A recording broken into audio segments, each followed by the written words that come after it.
Capítulo 28. Coletânea de Preces Espíritas.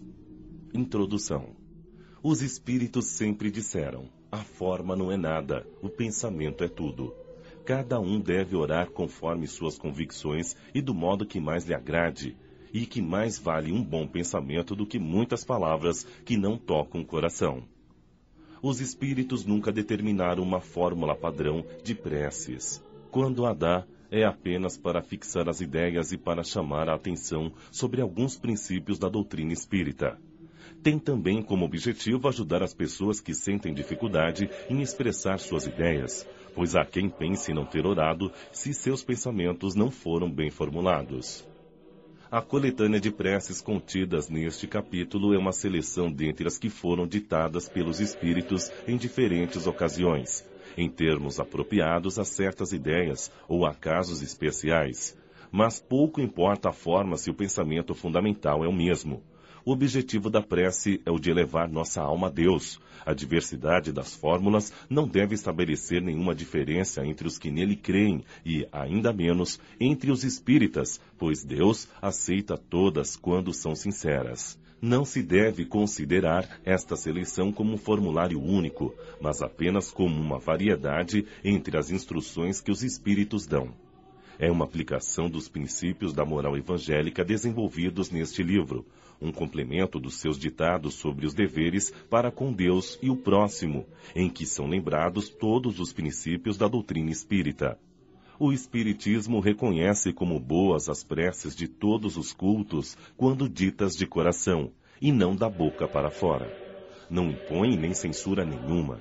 Deus é infinitamente grande, conforme a doutrina espírita nos ensina, para não ouvir a voz que implora ou lhe canta louvores, quer o faça de um ou de outro modo.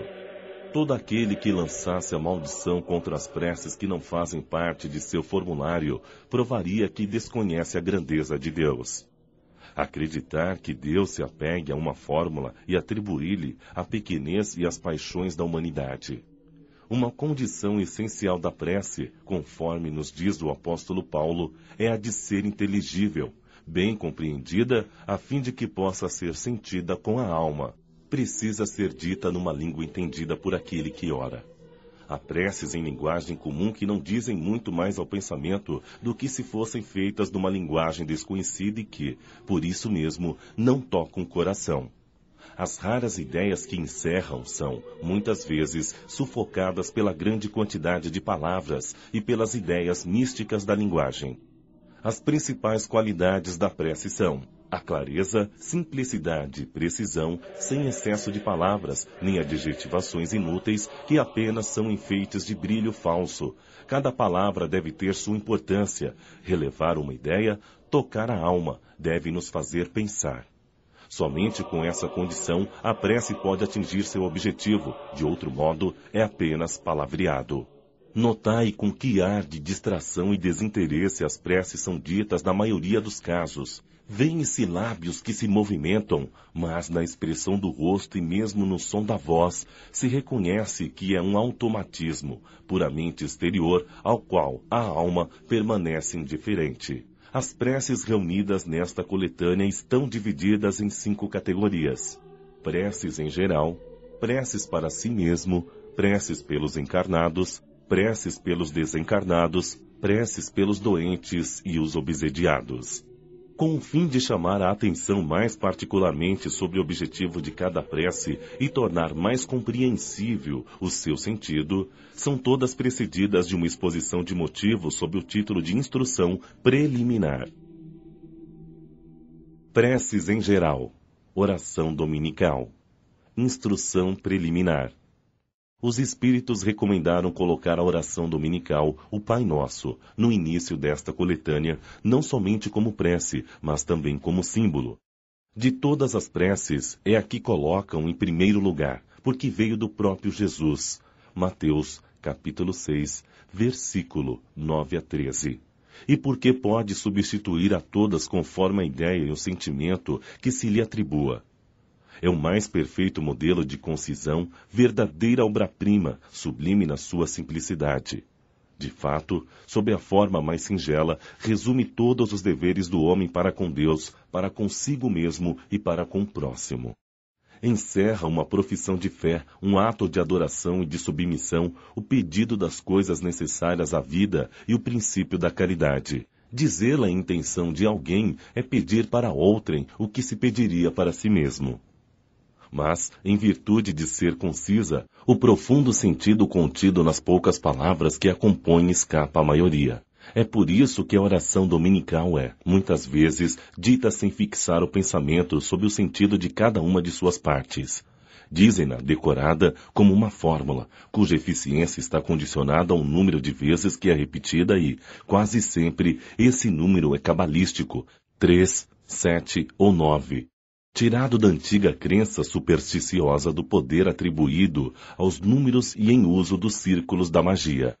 Para auxiliar e aclarar a mente sobre as proposições do Pai Nosso, de acordo com o conselho e com a assistência dos bons espíritos, a cada proposição da prece foi feito um comentário que lhe desenvolve o sentido e mostra as aplicações. Conforme as circunstâncias e o tempo disponível, pode-se dizer a oração dominical, simples ou desenvolvida. Prece. Pai nosso que estais nos céus, santificado seja o vosso nome. Acreditamos em vós, Senhor, pois tudo revela vosso poder e vossa bondade. A harmonia do universo testemunha uma sabedoria, uma prudência e uma previdência que ultrapassam toda a compreensão humana. O nome de um ser soberanamente grande e sábio está inscrito em todas as obras da criação, desde o ramo da erva e o mais pequeno inseto até os astros que se movem no espaço. Em todos os lugares, vemos a prova de um amor paternal. É por isso que cego é aquele que não vos reconhece em vossas obras, orgulhoso aquele que não vos glorifica, e ingrato aquele que não vos rende graças. Venha a nós o vosso reino. Senhor, destes aos homens leis perfeitas de sabedoria que os fariam felizes se as seguissem. Com essas leis, fariam reinar entre si a paz e a justiça, ajudariam-se mutuamente ao invés de prejudicarem-se como fazem. O forte ajudaria o fraco ao invés de massacrá-lo, evitaria os males que geram os abusos e os excessos de todas as espécies. Todas as misérias da terra vêm da violação de vossas leis, pois não há uma única infração a essas leis que não tenha consequências inevitáveis. Destes ao animal o instinto, que o mantém no limite do necessário, e ele se conforma naturalmente com isso. Ao homem, além do instinto, destes a inteligência e a razão, destes também a liberdade de respeitar ou violar aquelas de vossas leis que lhe dizem respeito pessoalmente, ou seja, de escolher entre o bem e o mal, a fim de que tenha o mérito e a responsabilidade de suas ações. Ninguém pode alegar ignorância de vossas leis, porque em vossa previdência paternal quisestes que fossem gravadas na consciência de cada um, sem distinção de cultos nem de nações. Aqueles que as desobedecem é porque vos desconhecem. Chegará o dia em que, de acordo com vossa promessa, todos praticarão, e então a incredulidade terá desaparecido. Todos vós reconhecerão o Senhor soberano de todas as coisas, e o reinado de vossas leis será vosso reino na terra. Dignai-vos, Senhor, a apressar a sua vinda, dando aos homens a luz necessária que o conduza ao caminho da verdade. Seja feita a vossa vontade, assim na terra como nos céus. Se a submissão é um dever do filho com relação ao pai, do inferior com relação ao superior, quanto maior não deva ser a da criatura em relação ao seu Criador.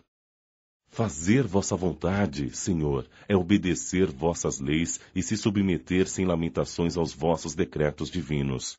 O homem se submeterá a ela quando compreender que sois a fonte de toda a sabedoria e que sem vós nada pode. Então fará vossa vontade na terra como os eleitos a fazem nos céus. O pão nosso de cada dia nos dai hoje. Dai-nos o alimento para a manutenção das forças do corpo. Dai-nos também o alimento espiritual para o desenvolvimento de nosso espírito. O animal encontra sua pastagem, mas o homem deve ser o alimento à sua própria atividade e aos recursos de sua inteligência, porque vós o criastes, vós lhe dissestes: tirarás teu alimento da terra com o suor de teu rosto. Com isso lhe fizeste do trabalho uma obrigação, a fim de que exercite sua inteligência pela procura dos meios de preencher as suas necessidades e o seu bem-estar. Uns pelo trabalho manual, outros pelo trabalho intelectual. Sem o trabalho, ficaria estacionário e não poderia pretender alcançar a felicidade dos espíritos superiores. Auxiliais o homem de boa vontade que se confia a vós para obter o necessário, mas não aquele que encontra prazer no vício de gastar o tempo inutilmente, que gostaria de tudo obter sem esforço, nem o que procura o desnecessário. Quantos são os que caem vencidos por sua própria culpa, por seu descuido, sua imprevidência ou sua ambição, e por não quererem se contentar com o que lhes destes? Estes são os que fazem a sua própria desgraça e não têm o direito de se lamentar, já que são punidos naquilo mesmo em que pecaram. Apesar disso, nem a estes abandonais, pois sois infinitamente misericordioso. Vós lhe estendeis a mão em socorro desde que, como filho pródigo, retornem sinceramente a vós. Antes de nos lamentar na nossa sorte, perguntemo-nos se ela não é obra nossa. Perguntemo-nos se a cada infelicidade que nos chega não dependia de nós evitá-la, e consideremos também que Deus nos deu a inteligência para nos tirar do lamaçal e que depende de nos fazer bom uso dela. Uma vez que na terra o homem se acha submetido à lei do trabalho, dai-nos a coragem e a força de cumpri-la. Dai-nos também a prudência, a previdência e a moderação, para que não venhamos a perder os seus frutos. Dai-nos, Senhor, nosso pão de cada dia, ou seja, os meios de adquirir, pelo trabalho, as coisas necessárias à vida, pois ninguém tem o direito de reclamar o desnecessário. Se o trabalho nos é impossível, confiamo-nos à vossa divina providência. Se está em vossa vontade nos provar pelas mais duras privações, apesar de nossos esforços, nós as aceitamos como uma justa expiação das faltas que tenhamos cometido nesta vida ou numa outra anterior. Pois sois justo. Sabemos que não há sofrimentos que não sejam merecidos e que nunca há punições sem causa. Preservai-nos, meu Deus, de invejar aqueles que possuem o que não temos, e nem mesmo invejar os que têm o excessivo quando nos falte o necessário. Perdoai-lhes, se esquecem a lei da caridade de amor ao próximo que lhes ensinastes. Afastai também de nós o pensamento de negar vossa justiça, ao ver a prosperidade do mal e a infelicidade que, por vezes, aflige o homem de bem. Graças às novas luzes que nos destes, sabemos agora que vossa justiça sempre se cumpre e não falha com ninguém, porque a prosperidade material do mal é tão transitória e passageira quanto a sua existência corporal e que terá que passar por reencarnações dolorosas, enquanto a alegria reservada àqueles que sofrem com resignação será eterna. Perdoai nossas dívidas como nós a perdoamos àqueles que nos devem. Perdoai nossas ofensas como nós perdoamos aqueles que nos ofenderam.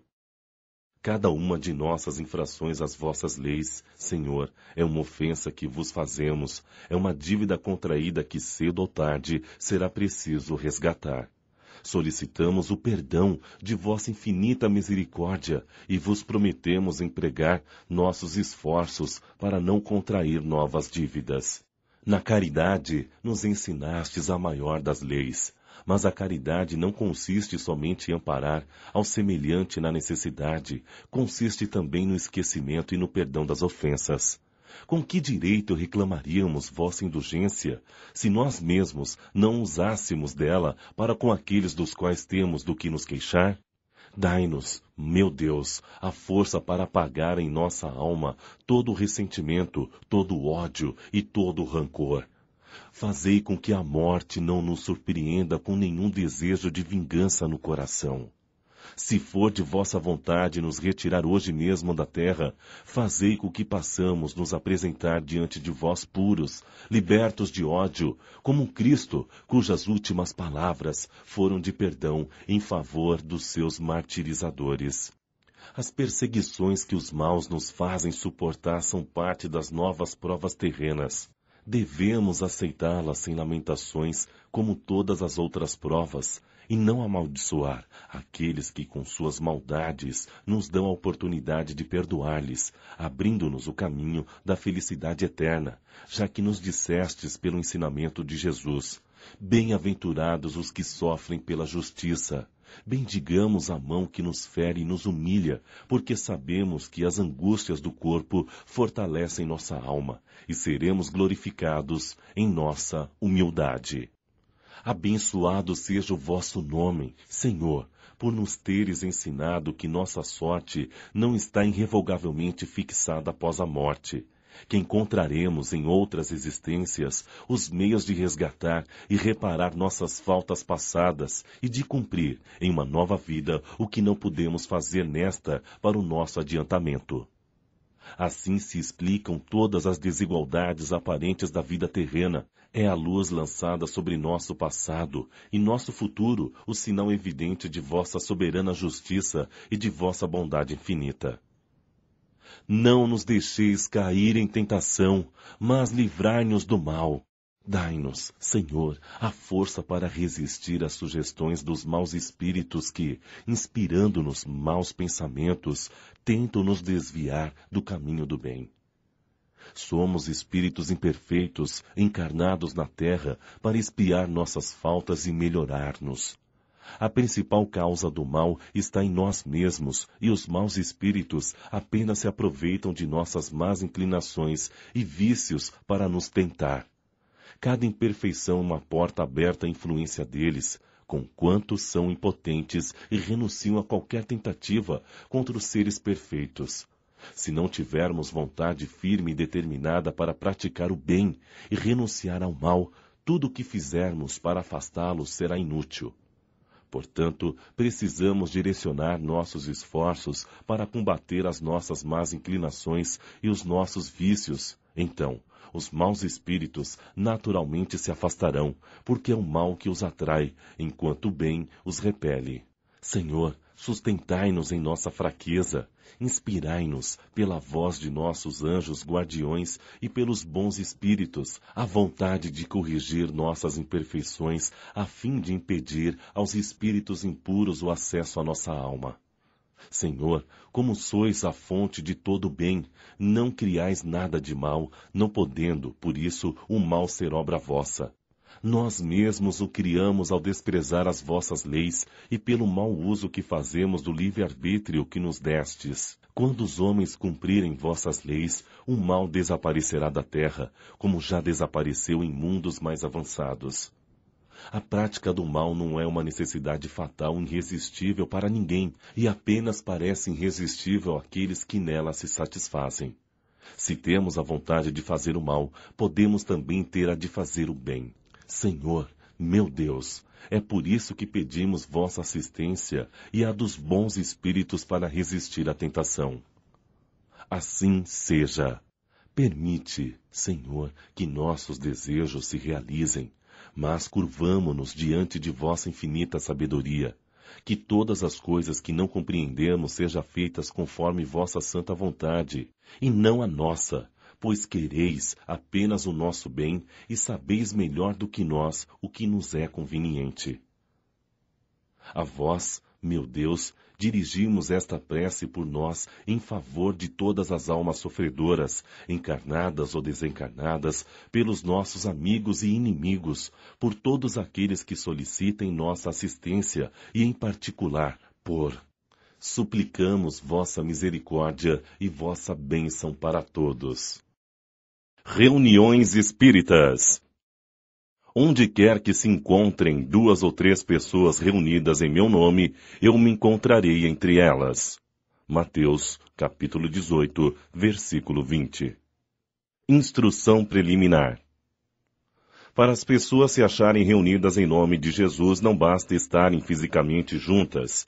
É preciso estarem espiritualmente unidas pela comunhão de intenções e de pensamentos para o bem. Assim, Jesus ou os espíritos puros que o representam se encontrarão no meio da assembleia. O Espiritismo nos faz compreender como os espíritos podem estar entre nós. Eles estão com seu corpo fluídico ou espiritual e com a aparência que nos permita reconhecê-los, caso se tornassem visíveis. Quanto mais são elevados na ordem espiritual, maior é o seu poder de ir. É assim que possuem o dom da ubiquidade, isto é, podem estar em muitos lugares ao mesmo tempo, bastando para isso usarem um raio de seu pensamento que se projeta para onde eles querem. Por estas palavras, Jesus quis mostrar o efeito da união e da fraternidade. Não é o maior ou menor número de pessoas reunidas que garante a presença espiritual de Jesus ou dos bons espíritos, pois, ao invés de 2 ou 3, poderia ele ter dito 10 ou 20 ou até mais. A presença espiritual de Jesus e a dos bons espíritos se dará sempre que o sentimento de caridade seja a base da união com fraternidade, ainda que só se conte com 2 pessoas. Porém, se essas 2 pessoas orarem, cada uma no seu canto, embora se dirijam a Jesus, não existirá entre elas comunhão de pensamento se não estiverem tocadas por um sentimento de benevolência mútua.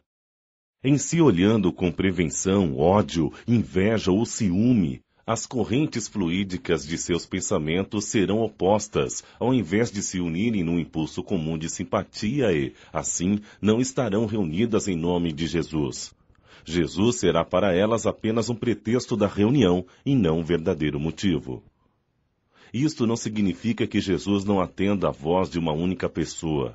Se ele disse, eu virei para todo aquele que me chamar, é que exige, antes de tudo, o amor ao próximo, do qual se podem dar provas quando oramos em grupo, melhor do que isoladamente, e isentos de todo sentimento pessoal e egoísta. Segue-se que, se numa assembleia numerosa, apenas 2 ou 3 pessoas se unem de coração pelo sentimento da verdadeira caridade, enquanto as outras se isolam e se concentram em pensamentos egoístas ou mundanos, ele estará com os primeiros e não com os demais. Não são, pois, o coro das palavras, dos cânticos ou dos atos exteriores que constitui a reunião em nome de Jesus, mas a comunhão de pensamentos em harmonia com o espírito de caridade que ele personifica. Este deve ser o caráter das reuniões espíritas sérias, aquelas em que se deseja a participação dos bons espíritos. Prece para o início da reunião. Suplicamos ao Senhor Deus Todo-Poderoso enviar-nos bons espíritos para nos assistir, afastar aqueles que poderiam nos levar ao erro e nos dar a luz necessária para distinguir a verdade da impostura. Afastai também os espíritos malévolos, encarnados e desencarnados, que poderiam tentar provocar a desunião entre nós e desviar-nos da caridade e do amor ao próximo. Se alguns procurarem aqui se introduzir, fazei com que não achem acesso no coração de nenhum de nós. Bons espíritos que vindes nos instruir, tornai-nos dóceis aos vossos conselhos, desviai-nos de todo pensamento de egoísmo, orgulho, inveja e ciúme. Inspirai-nos a indulgência e a benevolência para com os nossos semelhantes, presentes ou ausentes, amigos ou inimigos. Fazei com que, pelos sentimentos de amor que nos envolve, reconheçamos a vossa salutar influência. Dai aos médiuns que escolherdes para transmitir vossos ensinamentos a consciência da santidade do mandato que lhes foi confiado e da seriedade do ato que vão realizar, a fim de que o façam com fervor e a responsabilidade necessários. Se, na reunião, houver pessoas que tenham vindo por outros sentimentos que não do bem, abri-lhe os olhos à luz e perdoai-lhes, como nós lhe perdoamos se vierem com intenções malévolas. Rogamos especialmente ao Espírito de nosso guia espiritual para nos assistir e velar por nós. Prece para o fim da reunião. Agradecemos aos bons espíritos que vieram se comunicar conosco. Rogamo-lhes que nos ajudem a colocar em prática as instruções que nos foram dadas e que cada um de nós, ao sair daqui, se sinta fortalecido para a prática do bem e do amor ao próximo. Desejamos igualmente que suas instruções sejam proveitosas aos espíritos sofredores, ignorantes ou viciosos que puderam assistir a esta reunião e para os quais suplicamos a misericórdia de Deus. Pelos médiuns. Nos últimos tempos, disse o Senhor, espalharei meu espírito sobre toda a carne. Vossos filhos e vossas filhas profetizarão, vossos jovens terão visões e vossos velhos sonhos. Nesses dias espalharei de meu espírito sobre meus servidores e eles profetizarão. Atos, capítulo 2, versículos 17 e 18. Instrução preliminar. O Senhor quis que a luz se fizesse para todos os homens e que a voz dos Espíritos penetrasse por todos os lugares, a fim de que cada um pudesse ter provas da imortalidade do Espírito. É com esse objetivo que hoje os Espíritos se manifestam em todos os pontos da Terra, e a mediunidade se revela em pessoas de todas as idades e de todas as condições, nos homens e nas mulheres, nas crianças e nos velhos. É um dos sinais de que chegarão os tempos anunciados. Para conhecer as coisas do mundo visível e descobrir os segredos da natureza material, Deus deu ao homem a visão, os sentidos e instrumentos especiais. Com o telescópio, ele lança seus olhares na profundeza do espaço e, com o microscópio, descobriu o mundo dos infinitamente pequenos. Para penetrar no mundo invisível, deu-lhe a mediunidade. Os médios são os intérpretes encarregados de transmitir aos homens os ensinamentos dos espíritos, ou melhor, são os instrumentos materiais pelos quais se comunicam os espíritos para se tornarem compreensíveis aos homens. Sua missão é santa e tem o objetivo de abrir os horizontes da vida eterna. Os espíritos vêm instruir o homem sobre sua destinação futura, a fim de o orientar no caminho do bem e não para poupar-lhe o trabalho material que deve cumprir na terra para seu adiantamento, nem para favorecer sua ambição e sua cobiça. Eis do que os médiuns devem se compenetrar para não fazer mau uso dos seus dons mediúnicos. Aquele que compreende a seriedade do mandato de que está investido, cumpriu religiosamente. Sua consciência o reprovaria como um ato de sacrilégio, isto é, uma profanação, se transformasse em divertimento e distração, para ele ou para os outros, o dom mediúnico que lhe foi dado com um objetivo muito sério e que o coloca em contato com os seres do mundo espiritual. Como intérpretes do ensinamento dos espíritos, os médiuns devem exercer um papel importante na transformação moral que se opera na Terra. Os serviços que podem prestar estão na razão de boa direção que dão as faculdades mediúnicas, pois aqueles que estão em mau caminho são mais prejudiciais do que úteis à causa do espiritismo. Pelas más impressões que produzem, retardam mais do que uma conversão. É por isso que terão de prestar contas do uso do que fizeram de um dom que lhes foi dado para o bem de seus semelhantes. O médium que quer conservar a assistência dos bons espíritos deve trabalhar para sua própria melhoria. Aquele que quer ver crescer e desenvolver capacidades mediúnicas deve aperfeiçoar-se moralmente e afastar-se de tudo que o levaria a desviar-se de seu objetivo providencial. Se, por vezes, os bons espíritos se servem de médiuns imperfeitos, é para lhes dar bons conselhos e fazê-los retornar ao bem. Se encontram corações endurecidos e se seus conselhos não são escutados, eles se retiram, e então os maus têm o caminho livre. A experiência prova que, para os que não aproveitam os conselhos que recebem dos bons espíritos, as comunicações se deturpam pouco a pouco após ter revelado algum brilho durante um certo tempo e acabam por cair no erro, no palavreado vazio e no ridículo, sinal evidente do afastamento dos bons espíritos. Obter a assistência dos bons espíritos, afastar os espíritos levianos e mentirosos, deve ser a meta dos esforços constantes de todos os médiuns sérios. Sem isso, a mediunidade é um dom estéril, que pode resultar em prejuízo daquele que a possua, pois pode transformar-se em perigosa obsessão. O médium que compreende o seu dever ao invés de se envaidecer por um dom que não lhe pertence, uma vez que pode lhe ser retirado, atribui a Deus as boas coisas que obtém.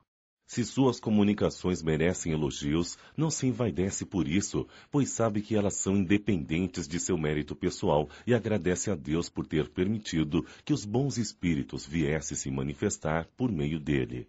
Por outro lado, se for criticado, não se ofenderá por isso, porque não são obras do seu próprio espírito. Reconhecerá não ter sido ele um bom instrumento, admitindo que ainda não possui todas as qualidades necessárias para se opor à sua influência de espíritos atrasados. É por isso que procura adquirir essas qualidades e pede, pela prece, a força